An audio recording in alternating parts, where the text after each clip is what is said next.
Bonjour les amis, bonjour à tous. Ah les amis, enfin le soleil.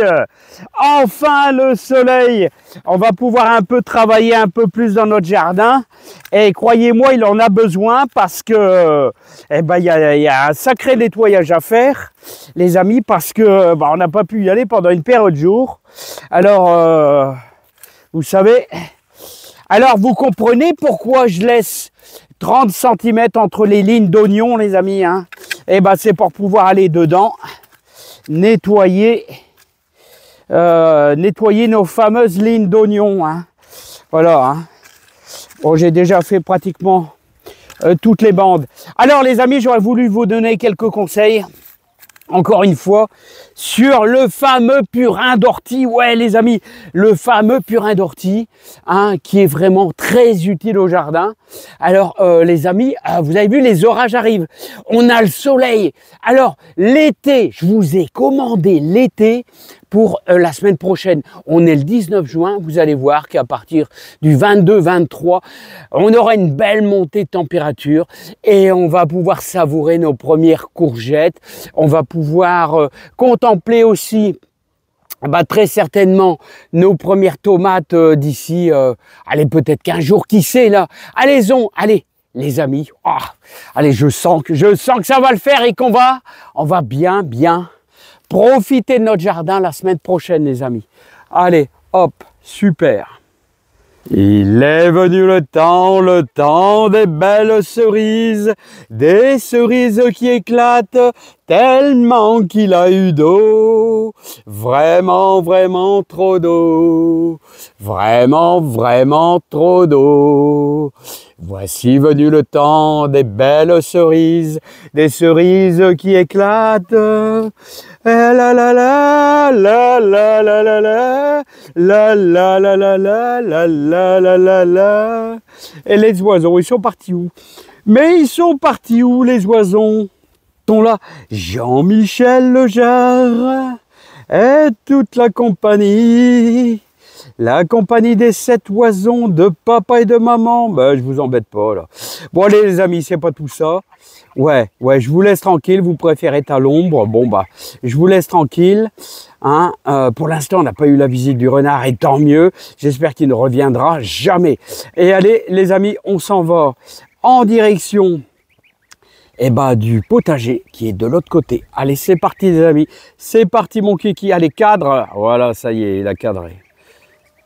Bon, malheureusement, les amis, quand il fait beau, surtout dans le nord, au bout de quelques jours de soleil, qu'est-ce qui nous arrive? Très souvent, les orages. Alors, c'est pour ça qu'il faut toujours vous demander un petit peu ce qui va se passer pour nos fameuses tomates. Et ouais. Alors là, regardez. Là, et regardez, hop. Regardez, on est presque, elle est verte, mais elle est presque à sa bonne dimension, là.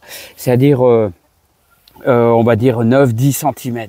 Pour notre fameuse tomate de jardin Montfavet, les amis, les Montfavet.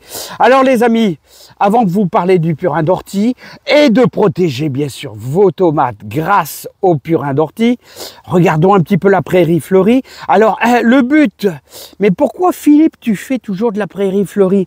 Moi l'objectif numéro 1 c'est, je veux beaucoup de bourdons, regardez beaucoup de bourdons sur...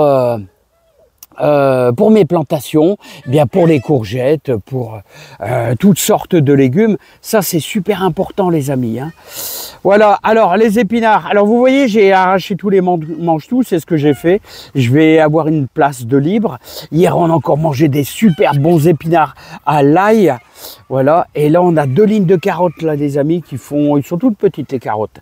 Voilà, les oignons, je suis en train de les nettoyer, et c'est très bien. Ils vont être beaux, je crois, cette année. Ils vont être beaux. Là, c'est des lignes de carottes, les amis. À propos, on est au 19 juin. Vous pouvez encore vous faire quelques petites carottes. Là, moi, j'ai déjà 3 lignes. Une ligne ici, une ligne là et une là. Ils ont un petit peu plus d'avance, celle-ci. Hein. Voilà. Et à propos, les carottes. Ouais, vous savez que vous pouvez vous faire un bon insecticide que je fais souvent avec les navets en fin de saison, eh bien, c'est en les protégeant avec mon purin de rhubarbe. Alors, je mets aussi bien l'eau du jus de rhubarbe que le feuillage que je mets juste à côté. Ça fait une bonne protection. J'ai eu des navets absolument sans aucun verre, les amis, hein, impeccable. Ça a été super hein, l'année passée. Hein. Voilà, j'ai encore des poireaux à repiquer. À propos, c'est le moment de repiquer des poireaux, les amis. Tous ces petits poireaux, eh bien, il va falloir que je m'occupe, que je les sorte, et il va falloir que je les plante. Il y en a, je suis sûr, une bonne centaine. Regardez les belles salades. Les belles salades. Ça, c'est des belles petites laitues là, qui me vont super bien. Voilà, j'en ai même un petit peu encore qui tourne vraiment très fort là. Hein. Il faut que je me souvienne de cette salade. Elle m'a vraiment plu. Hein. C'est la Gojjon d'or. Ouais, la Gojjon d'or, j'aime bien. Ça, c'est notre salade. Ça, c'est les haricots. Voilà, c'est notre salade de repiquage de grosses paresseuses. Alors, les amis, j'ai peur avec toute cette eau, parce que j'ai remarqué que j'ai bien peur que va falloir que j'arrache mes échalotes, parce que j'ai bien peur qu'elles pourrissent, ouais. J'ai vraiment l'impression que je vais avoir des échalotes pourrites. J'ai bien envie presque ce week-end de les arracher. Hein, parce que j'ai beaucoup d'échalotes qui vont être perdues, je crois. C'est dommage, hein, parce qu'elles sont vraiment belles. Toujours de la prairie fleurie. Et bien sûr là, haricots. Et j'ai quand même quelques haricots beurre par-ci par-là. Vous voyez là sur la ligne là, quelques petits haricots beurre là. Hein. Et les oignons d'Amposta, ils commencent à prendre un petit peu d'ampleur. Là, ça commence à arriver quand même. Notre dernière ligne de persil, à propos, vous pouvez semer du persil. Voilà, puis on aura fait le tour. Là, après, c'est encore plein de tomates. Et puis, bien sûr, là, c'est des choux. Toujours entre les céleris pour éviter tout ce qui est histoire de papillons. Il y a même encore, je sais pas d'où elle vient cette laitue là qui s'est ressemée.